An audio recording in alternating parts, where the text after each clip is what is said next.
साना साना हाथ जोड़ी। आज का हमारा ये चैप्टर साना साना हाथ जोड़ी एक यात्रा वृतांत मतलब एक ट्रैवल व्लॉग है, जिसमें हम लेखिका मधु कनकारिया जी के साथ सिक्किम के खूबसूरत वादियों में घूमेंगे और तो और भारत के स्विट्जरलैंड कहे जाने वाले कटाव के स्नोफॉल का भी आनंद लेंगे। तो यात्रीगण अपनी सीट बेल्ट बांध लो और चलो चैप्टर शुरू करते हैं।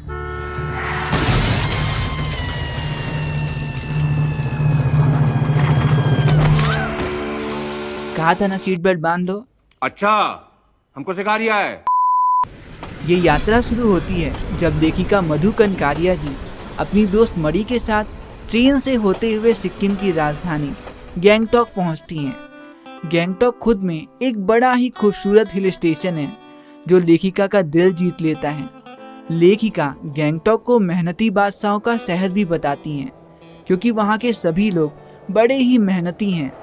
और जब शाम के वक्त लेखिका पहाड़ में बसे गैंगटॉक से नीचे के शहरों को देखती हैं, तो उन्हें घरों की टिमटिमाती लाइटों को देखकर ऐसा प्रतीत होता है जैसे आसमान नीचे जमीन पे आ गया हो। वैसे अगले दिन मौसम साफ ना होने के कारण लेखिका कंचनजंगा की चोटी तो नहीं देख सकी, परंतु आसपास खिले ढेर सारे खूबसूरत फूलों को देखकर वे खुश हो जाती हैं। वह उसी दिन गैंगटॉक से 149 किलोमीटर दूर यूमथांग देखने अपनी दोस्त मणि और वहीं के एक लोकल ड्राइवर जितेंद्र नार्गे के साथ रवाना हो जाती हैं। वैसे जितेंद्र नार्गे ड्राइवर के साथ साथ एक अच्छे गाइड भी थे। गैंगटॉक से यूमथांग को निकलते ही लेखिका को एक कतार में लगी सफ़ेद सफ़ेद बौद्ध पताकाएं दिखी जो ध्वज की तरह फहरा रही थी।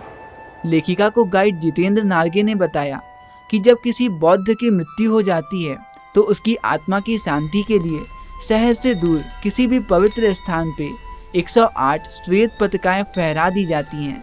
इन्हें उतारा नहीं जाता, ये खुद ब खुद नष्ट हो जाती हैं। और कई बार नए शुभ कार्य की शुरुआत में रंगीन पताकाएं भी फहरा दी जाती हैं। थोड़ी देर बाद आगे चलकर लेखिका की दोस्त मधु जी को एक कुटिया के भीतर घूमता हुआ चक्र दिखाई दिया, जिसे धर्म चक्र या प्रेयर व्हील भी कहा जाता है।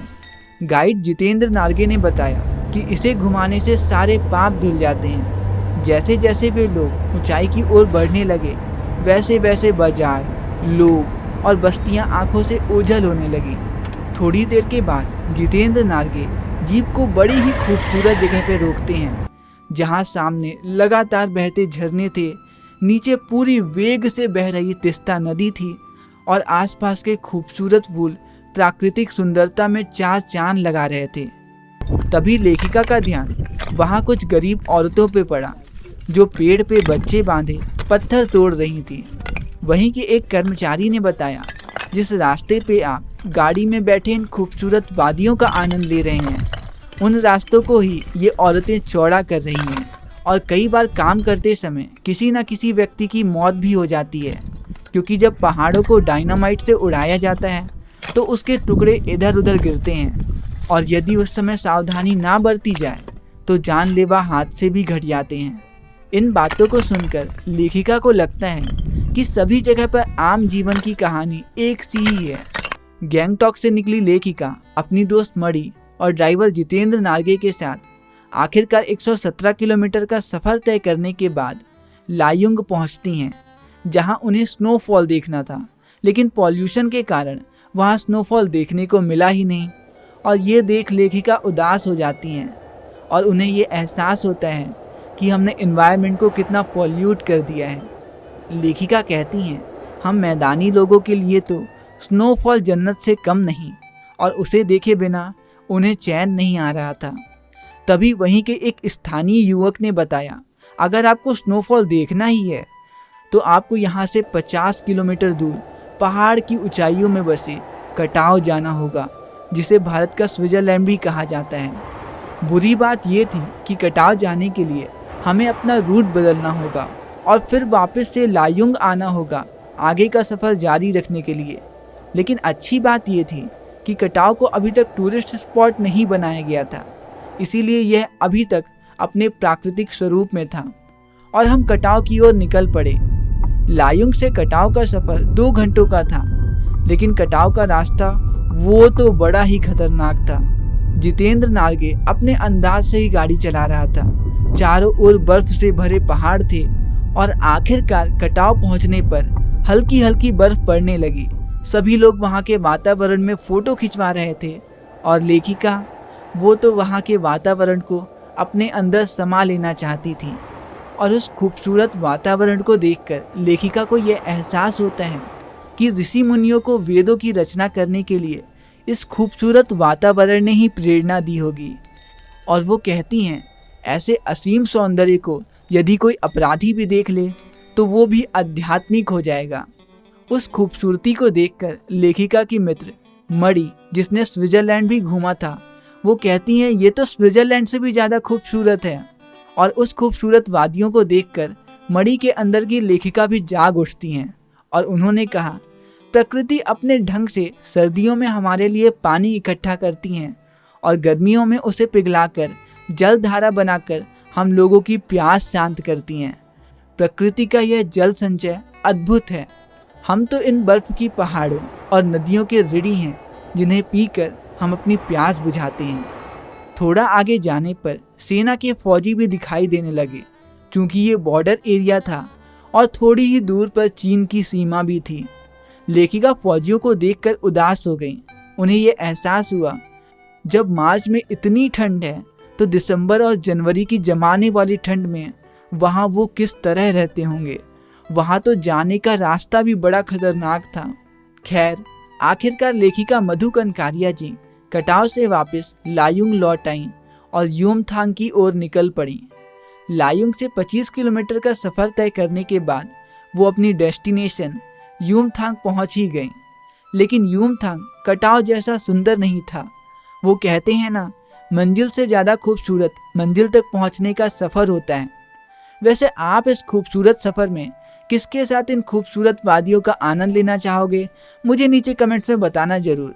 तो बस यहीं पे ख़त्म होता है हमारा ये प्यारा सा चैप्टर साना साना हाथ जोड़ी। ऑल्दो साना साना हाथ जोड़ी का मतलब होता है छोटे छोटे हाथ जोड़कर, जो कि लेखिका एक नेपाली लड़की से सीखी थी।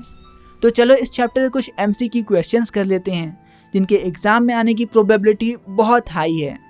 तो ये रहा पहला सवाल आपकी स्क्रीन पे। गैंगटॉक में सफ़ेद सफ़ेद श्वेत पताकाएं किस अवसर पर फहराई जाती हैं? ऑप्शन ए, शांति के अवसर पर। ऑप्शन बी, त्यौहार के अवसर पर। ऑप्शन सी, शोक के अवसर पर। या ऑप्शन डी, युद्ध के अवसर पर। और आपका 5 सेकंड का काउंटडाउन शुरू होता है अब।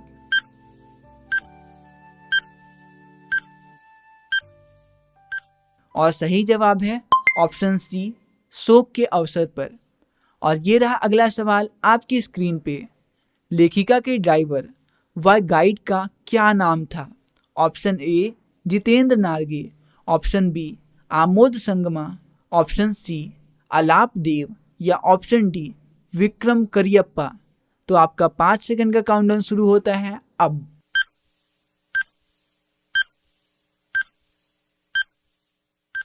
और सही जवाब है ऑप्शन ए, जितेंद्र नार्गे। और ये रहा अगला सवाल आपकी स्क्रीन पे। यूमथांग गैंगटॉक से कितनी दूर है? ऑप्शन ए, 146 किलोमीटर दूर। ऑप्शन बी, 148 किलोमीटर दूर। ऑप्शन सी, 149 किलोमीटर दूर। या ऑप्शन डी, 152 किलोमीटर दूर। तो आपका 5 सेकंड का काउंटडाउन शुरू होता है अब।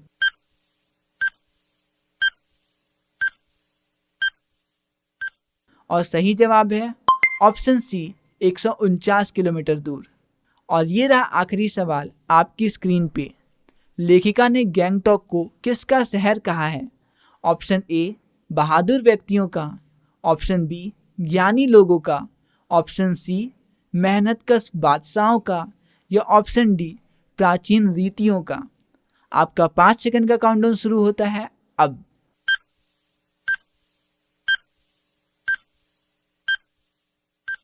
और सही जवाब है ऑप्शन सी, मेहनतकश बादशाहों का।